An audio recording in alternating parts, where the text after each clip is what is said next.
অর্থাৎ তুমি যদি এই প্রবলেমটা পরীক্ষার হলে পাও, you can not complain about যে আমার এখানে আমার ক্যালকুলাস ব্যবহার করা লাগছে, কেন? এটা তোমার ফিজিক্সে নাই।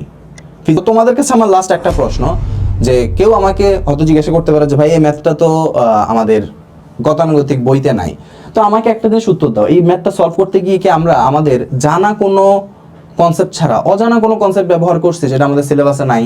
এখন তুমি কমপ্লেক্স প্রবলেম দেখতে পাবে, সেই কমপ্লেক্স প্রবলেমগুলোকে তোমার পরিচিত কনসেপ্ট দিয়ে কিভাবে অ্যাপ্রোচ করবে, সলভ করবে, এটা আমরা ইনশাল্লাহ ধাপে ধাপে প্রবলেম সলভ করতে করতে শিখবো ইনশাল্লাহ। আসসালামু আলাইকুম, আশা করছি সবাই ভালো আছো। তো আজকে আমার পিছনের এই যে থাম্বনেলে দেখে বুঝতে পারতেছো কি নিয়ে কথা বলবো। আজকে আমরা কিছু অ্যাডভান্স প্রবলেম নিয়ে কথা বলবো এবং সেই প্রবলেমগুলোর উৎস হচ্ছে আইআইটি জেইর কোয়েশ্চেন ব্যাংক।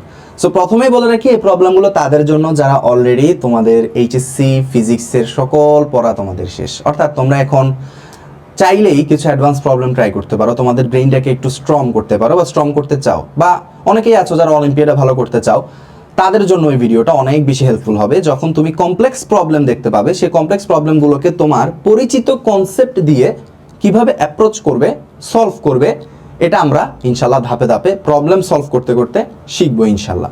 সো আবারও বলতেছি, প্রবলেমটা তাদের জন্য যারা ওই সিলেবাস শেষ করে আসছে। সিলেবাস না শেষ করা পর্যন্ত প্লিজ ভিডিওটা সাথে সাথে স্কিপ করে ফেলো। সো চলো আমরা শুরু করি।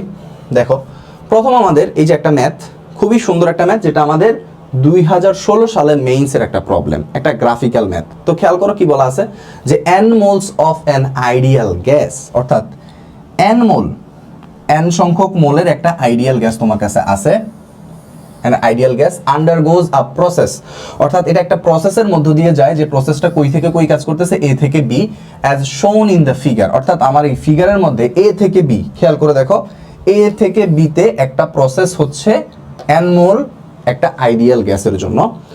the maximum temperature of the gas during the process will be, maximum temperature, very important to be noted. আমরা এখানে আগে বলে রাখি, ম্যাক্সিমাম যেহেতু এই লাইনটা আসছে, এই যে ম্যাক্সিমাম জিনিসটা, কোনো একটা ফাংশনের ম্যাক্সিমাম ভ্যালু বা মিনিমাম ভ্যালু বের করার জন্য আমরা কিন্তু ম্যাথ 9th চ্যাপ্টার, ফার্স্ট পেপারের 9th চ্যাপ্টারের ডিফারেন্সিয়েশন একটা কনসেপ্ট দেখে এসেছি।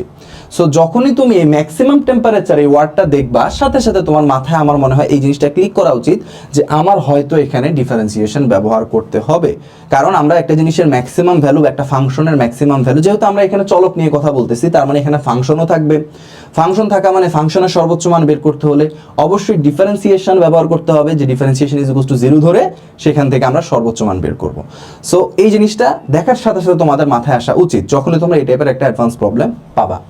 তো খেয়াল করো, এটা একটা গ্রাফিক্যাল প্রবলেম। সো প্রথমে আমাদের যেহেতু এ থেকে বিতে একটা প্রসেস বলা হয়েছে, আমরা যে প্রসেসগুলো জানি, রুদ্ধতাপীয় প্রসেস, সমুষ্ণ প্রসেস, তারপরে হচ্ছে সমায়তনীয় প্রসেস, সমচাপীয় প্রসেস, কোনো প্রসেসেই কিন্তু আমাদের এরকম কোনো গ্রাফ আমরা দেখতে পাই নাই। আমাদের সমায়তনীয় প্রসেসের ক্ষেত্রে দেখা যায় গ্রাফটা এরকম সোজা আসে, তখন আয়তনের কোনো পরিবর্তন হয় না। সমচাপীয় প্রসেসের ক্ষেত্রে গ্রাফটা এরকম parallel to the x Axis থাকে, কারণ তখন আমাদের চাপের কোনো পরিবর্তন হয় না। আবার যখন সমষ্ণ প্রসেস আছে, তখন আমাদের সমষ্ণ প্রসেসের ক্ষেত্রে বা আইসোথার্মাল প্রসেসের ক্ষেত্রে কি হয়, গ্রাফটা এরকম কার্ভ হয়। আর রুদ্ধতাপীয় ক্ষেত্রে আরও একটু বেশি কার্ভ হয়। সো কোনো গ্রাফই কিন্তু এরকম আমাদের এক্স এবং ওয়াই অ্যাক্সিসের সাথে একটা ঢাল করে কোনো সরলরেখা নাই।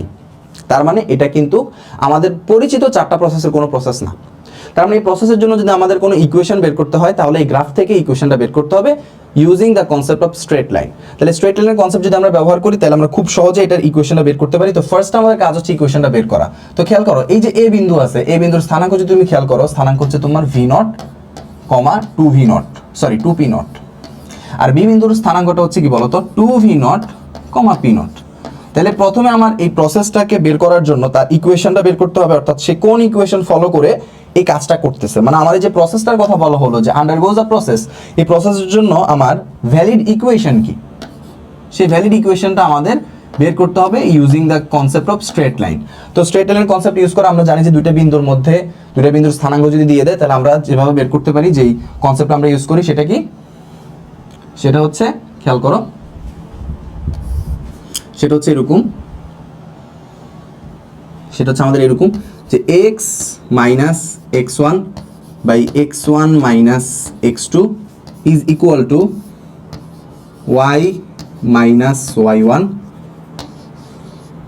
y1 মাইনাস y2, তাই না? তাহলে এখান থেকে খেয়াল করো আমাদের x হচ্ছে কি, x অ্যাক্সিস বরাবর আমাদের আছে আয়তন, তার মানে আমরা এখানে আয়তন বসাবো। আমাদের x1 সেটা কি v0, তাহলে এটা হচ্ছে আমাদের v0, আর x2 কি আমাদের হচ্ছে 2v0, তাহলে v1 বা v0 minus 2v0 is equals two y হচ্ছে কি প্রেসার, প্রেসার আমাদের y0, y1 কত 2p0 আমাদের y1, আর y2 কত আমাদের p0, তাহলে আমরা বলতে পারি 2p0 মাইনাস p0। তাহলে আমরা এখানে জিনিসটাকে একটু সিম্পলি ক্যালকুলেট করার ট্রাই করি, তাহলে আমরা লিখতে পারি v minus v0, v0 minus v0 হলে কি হবে বলতো, minus v0 is equals 2p0 p0 p minus 2p0। তাহলে এখন এই জায়গাতে আমরা হচ্ছে যে একটা কাজ করে দিতে পারি, আমরা যদি দুই পক্ষকে এটাকে ভাগ করে দেই তাহলে এখানে দাঁড়াবে কি দেখো তো, v by minus v0 is equals to, বা এটা ভাগ করে দিলে প্লাস 1 হয়ে যাবে, মানে v0 দ্বারা মাইনাস v0 দ্বারা দুইটাকে আমি উপরে ভাগ করে দিছি, তাই না? ইজ ইকুয়ালস টু খেয়াল করো p0 দ্বারা যদি ভাগ করি তাহলে কি আসবে, p by p0 minus 2। Clear? তাহলে এখান থেকে আমরা যদি একটু খেয়াল করি, আমরা যদি এখান থেকে খেয়াল করি আমাদের ওয়াইটাকে পাশে আনতে হবে, তাই না? পিটাকে পাশে আনতে হবে, তাহলে পিটা এখানে থাক, 2টাকে পাশে নিয়ে আসি, তাহলে 2টা পাশে আসলে প্লাস 3 হয়ে যাবে, তাহলে আমাদের p by p0 is equals to হবে তোমার v by v0 minus plus 3। পিটাকে পাশে পাঠাই দিই, p0টাকে পাশে পাঠাই দিই, তাহলে আমাদের আলটিমেট ইকুয়েশন দাঁড়াবে এটা, minus v by v0 into p0 plus 3p0। Done. তাহলে এইটা হচ্ছে আমাদের সিস্টেম ইকুয়েশন, অর্থাৎ আমার এই যে সিস্টেমটা যাচ্ছে বা আমার এই যে প্রসেসটা যাচ্ছে, প্রসেসের জন্য ইকুয়েশন হচ্ছে এইটা, প্রথম কথা হচ্ছে এখানে, ঠিক আছে? এখন আসি এই জায়গায় আমরা কাজ করব কি, আমরা উভয় পক্ষকে v দ্বারা গুণ করব, আমরা উভয় পক্ষকে v দ্বারা গুণ করব, v দ্বারা গুণ করলে যেটা কি দাঁড়াবে, pv is equals to minus, খেয়াল করো p0 by v0 into b square plus 2p0v। কেন করলাম এই কাজটা? কারণ আমরা জানি যে আদর্শ গ্যাস যেহেতু বলা আছে moles of an ideal gas, ideal গ্যাসের ক্ষেত্রে আমরা জানি PV is equals two nRT। তাহলে এখান থেকে আমরা T এর ইকুয়েশন কি জানি, T is equals to PV by nR। তাহলে আমার PV এই পার্টটা আনার জন্য আমরা উভয় পক্ষকে V দ্বারা গুণ করছি। অবশ্যই ম্যাথ সলভ করার ক্ষেত্রে আমাদের মাথায় রাখতে হবে যে কোথায় কেন কি কাজ করতেছে সেটা একটু ভালো করে মনে রাখার ট্রাই করবা বা বোঝার ট্রাই করবা, যাতে করে অ্যাডভান্স প্রবলেম সলভিং এর ক্ষেত্রে সেটা তোমাকে হেল্প করে, সেটা যত ইজি প্রবলেমই হোক না কেন।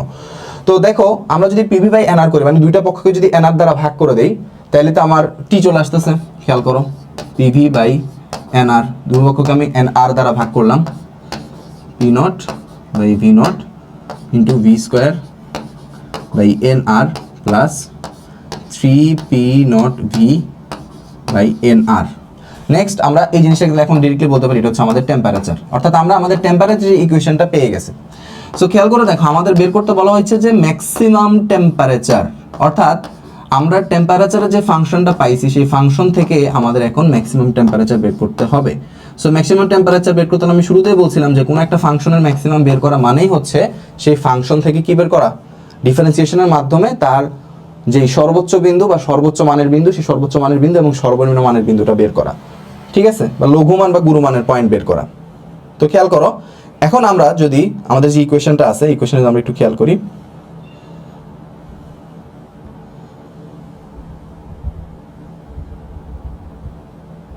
আচ্ছা দেখো তাহলে আমাদের এখন এটা যদি আমরা আসি, এখন আমরা হচ্ছে যে এই ইকুয়েশনটা পেয়ে গেছি। সো আমরা চাইলে এখন এই পাশটা একটু মুছে এখানে আমরা বাকি কাজটা করতে পারি।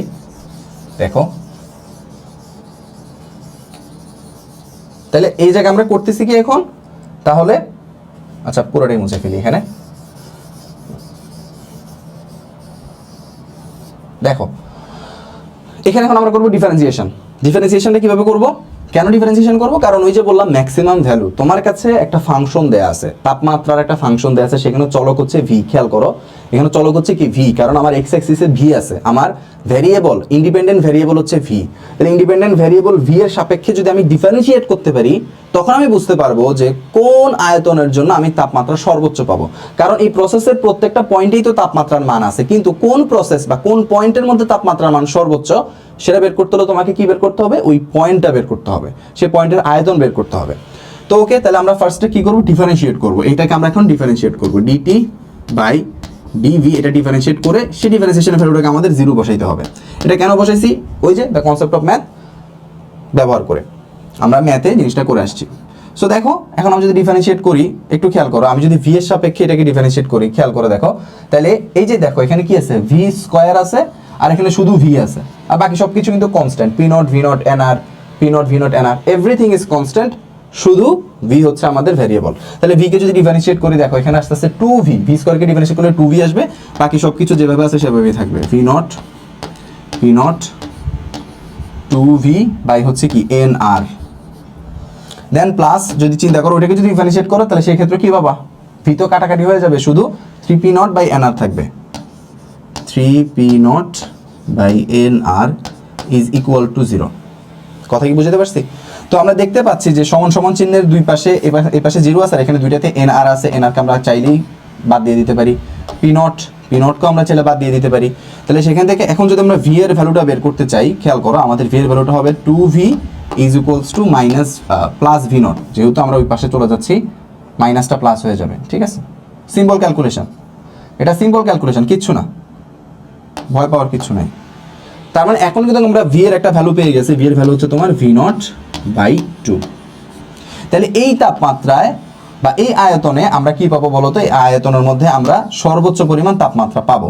তো এখানে একটা জিনিস একটু তোমাদের করা উচিত, যেটা আমি সাজেস্ট করবো, সেটা হচ্ছে তোমরা ম্যাথে একটা জিনিস করতে আছে, সেকেন্ড ডেরিভেটিভ বের করতে, সেকেন্ড ডেরিভেটিভ বের করে চেক করতে যে সেখানে আসলেই কি আমাদের সর্বোচ্চ মান আছে নাকি সর্বনিম্ন মান আছে। So I will suggest everyone to do that. But ম্যাথের ক্ষেত্রে যেখানে আমরা একটা পয়েন্ট পাইছি, একটু ভালো করে লক্ষ্য করো, যেহেতু আমরা এখানে একটাই পয়েন্ট পাইছি, আবার বলা আছে শুধু সর্বোচ্চ মান, তার মানে আসলে এখানে আমাদের শুধু সর্বোচ্চ মানই বিলং করে, যদিও সেটা সব সময় সত্য না। আই উইল সাজেস্ট ইউ যে তোমরা সেকেন্ড ডেরিভেটিভ বের করে সেখান থেকে বের করবা যে আদৌ সর্বোচ্চ মান কিনা।